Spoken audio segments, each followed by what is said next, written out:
हाय friends, मैं हूं Manav. Welcome to movie Shuvi. करते हैं आपस में पॉजिटिव सा नमस्कार। जैसे अभी मैंने थोड़ी देर पहले जो वीडियो बनाया था बॉक्स ऑफिस रिपोर्ट्स, और तब मैंने आपको बोला था कि फूले एक बहुत ज़्यादा इफेक्टिव मूवी है और ये मैं देख के आ गया हूँ। ये देखो, ये मूवी ना आपका एक्चुअली में मन खट्टा करेगी। सबसे इंपॉर्टेंट बात ये है कि यहाँ पर कुछ ऐसे मुद्दों के बारे में दिखाया जाता है जहाँ पर एक हिंदुस्तानी दूसरे हिंदुस्तानी को कुछ अलग तरीके से ट्रीट करता है, बेसिस जेंडर या फिर बेसिस कास्ट।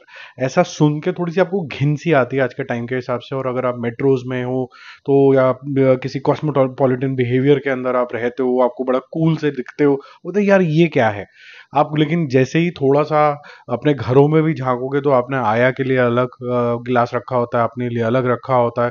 ये सारी चीजें अभी भी समाज के अंदर कहीं ना कहीं होती हैं। लेकिन ये जो बैरियर्स इतने हद तक टूटे हैं, जो ये मूवी आज की डेट में शॉक क्रिएट करते हैं कि ऐसा भी होता था, वो इसीलिए है क्योंकि जो महात्मा फूले थे उन्होंने बहुत ही जबरदस्त तरीके का काम किया था। और उनका एक रिपल इफेक्ट जो क्रिएट करने का जो थॉट प्रोसेस था वो आपको बहुत बढ़िया लगता है। तो महात्मा ज्योतिबा फूले और उनकी वाइफ जो सावित्रीबाई फूले, उनकी ये कहानी है। 1897 के अंदर शुरू होती है, फिर ये बैकवर्ड जाती है।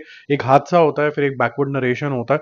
ब्रिटिश का रूल चल रहा है, क्या अत्याचार वो कर रहे हैं ये, और हमारा समाज भी किस तरीके से है। और ये समाज जान के आप बहुत ज़्यादा प्राउड फील नहीं होने वाले हो, चाहे आप किसी भी रिलीजन के हो। आपको बहुत ही ज़्यादा घिन सी ज़रूर आएगी, जहाँ पर गर्ल चाइल्ड को किस तरीके से ट्रीट किया जाता था, उनको एजुकेशन नहीं दी जाती थी।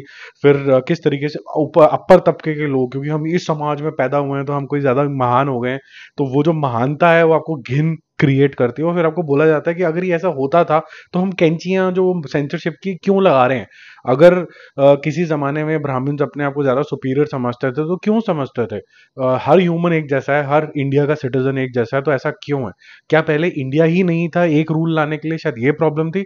वो चीजें आपको मूवी देखते देखते समझ में आएगी। यहाँ पर दिखाया जाता है कैसे फूले साहब पहले ये डिटर्मिन करते हैं कि समाज में प्रॉब्लम क्या है, और समाज की जो प्रॉब्लम्स हैं उसको डायरेक्टर साहब ने, अनंत नारायण साहब माधवन जो है, जो एक्टर भी बहुत अच्छे हैं, उन्होंने बहुत रियलिस्टिक अप्रोच लिए है। उस रियलिस्टिक अप्रोच से कुछ कुछ छोटे छोटे सीन से कि कैसे माँ अपने बच्चों को इधर कर रही है, बच्चियों के साथ क्या अत्याचार हो रहा है, कैसे जो समाज में अपने आप को ऊंची जात का समझते हैं वो क्या क्या अत्याचार करते हैं, छोटे छोटे इंस्टेंसेस दिखा के कैसे स्टैब्लिश करते हैं।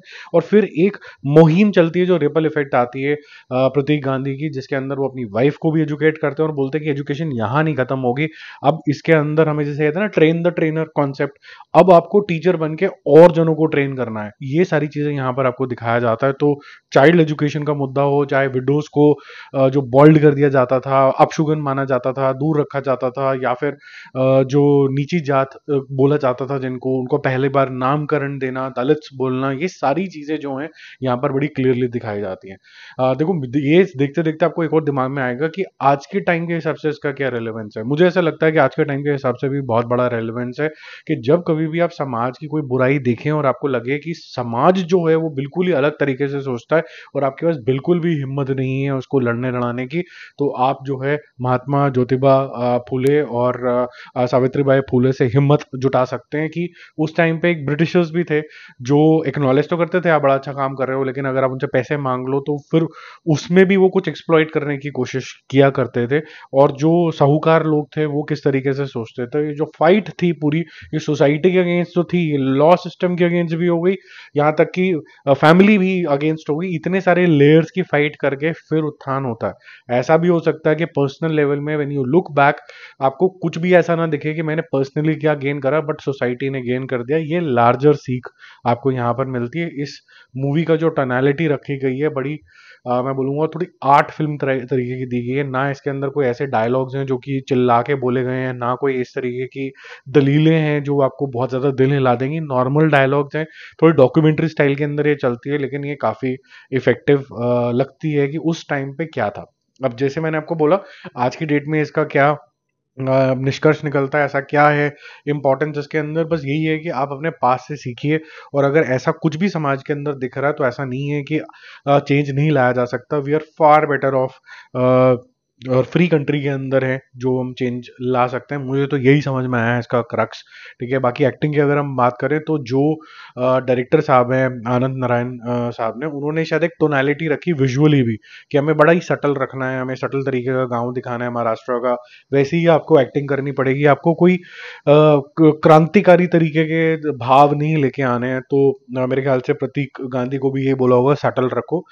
पत्र लेखा के कुछ कुछ डायलॉग इफेक्टिव लगेंगे, कुछ कुछ में वो काफी रॉ भी लगी हैं। ऐसा लगा है कि शायद वो अपने डायलॉग्स जो हैं उस कन्विक्शन से नहीं बोल पा रही हैं, जैसे प्रतीक गांधी ऑलमोस्ट रोल के अंदर बिल्कुल ही घुस गए हैं। या फिर विनय पाठक जो इनके पिताश्री बने हुए हैं प्रतीक गांधी की, वो जो रिटेलिएशन है कि मेरा बेटा ऐसे कैसे करके निकल सकता है, मेरी समाज में नाक कट जाएगी, ये सारी चीजें और ट्रांसफॉर्मेशन इवेंचुअली, ये सारी चीजें उन्होंने बहुत इफेक्टिव तरीके से करी है। तो जितने भी सीनियर आर्टिस्ट हैं उन्होंने काम अच्छा करा है।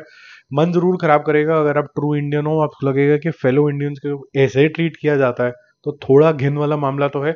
लेकिन good thing is that these times are largely over, मुझे ऐसा लगता है। और अगर ये लार्जली ओवर नहीं है, ये जो गर्ल एजुकेशन से लेके विडोज को कैसे ट्रीट किया जाता है या दलित को कैसे ट्रीट किया जाता है, ये अभी भी ठीक नहीं हुआ है, आपको लगता है, अगर कमेंट बॉक्स में जरा करके बाकियों को भी थोड़ी सी एजुकेशन दो कि ये अभी भी काम जो है जो फूले साहब ने शुरू करा, 125 साल हो गए हैं इस काम को शुरू करे हुए, ये अभी भी काम को जारी रखना पड़ेगा, इसको रोक नहीं सकते हैं। मेरा मूवी शो स्कोर इस मूवी के लिए रहेगा 4 star out of 5। It's a very good movie, effective movie, मुझे कंटेंट के हिसाब से अच्छी लगी। लेकिन मैं आपको ये भी बता दूं, सिर्फ 3 जने देखने के लिए आए हुए थे, ये मूवी चमकेगी नहीं। पहले दिन इसने 10 लाख रुपए का सिर्फ बिजनेस किया है, क्योंकि इसके अंदर कोई भी ड्रामा तरीके की चीज नहीं है। अगर बाई चांस ये ओटीटी के ऊपर रिलीज होती तो ये बहुत सारी प्रेज लेके जाती और इसको वाइडर ऑडियंस मिलता। इसको नहीं रिलीज होना चाहिए था थिएटर के अंदर। बाकी जो मेकर्स चाहें, बाकी हम जल्दी मिलेंगे और रिव्यूज और अपडेट्स के साथ। Stay connected. जाते जाते एक स्पेशल मैसेज, जितना भी इंडियन कंटेंट है किसी भी लैंग्वेज के अंदर, वो आपको मूवी शूवी के ऊपर मिल जाता है, इंक्लूडिंग बॉक्स ऑफिस रिपोर्ट्स। अगर आपको कोई इंटरनेशनल कंटेंट देखना है जो इंग्लिश लैंग्वेजेस में या हॉलीवुड की भी चीज आती है, वो मूवी शूवी इंटरनेशनल दूसरा चैनल है, अब उसके ऊपर आया करेगा। मैं दोनों में कंफ्यूजन हो जाती थी, फिर आप बोलते थे ये कंटेंट नहीं आया, वो नहीं आया, तो वो कंफ्यूजन मैंने हटा ही दिया। सारा इंडियन कंटेंट इस पे आएगा, फिरंगी कंटेंट उधर आएगा। वहां पर मेरे को ऐसा कोई व्यूज की लालच तो होती नहीं है, बट सब्सक्राइबर्स की होती है कि वो लाइक माइंडेड लोग आए वहां पर। तो आप जितने भी लोग इस वीडियो को देख रहे हैं, प्लीज वहां पर भी जाओ और मूवी शूवी इंटरनेशनल को भी लाइक करो, सब्सक्राइब करो, ताकि वो आपको इंटरनेशनल वाला कंटेंट भी देखने को मिल जाए। ठीक है, बाकी जल्दी मिलते हैं भाई। बाय।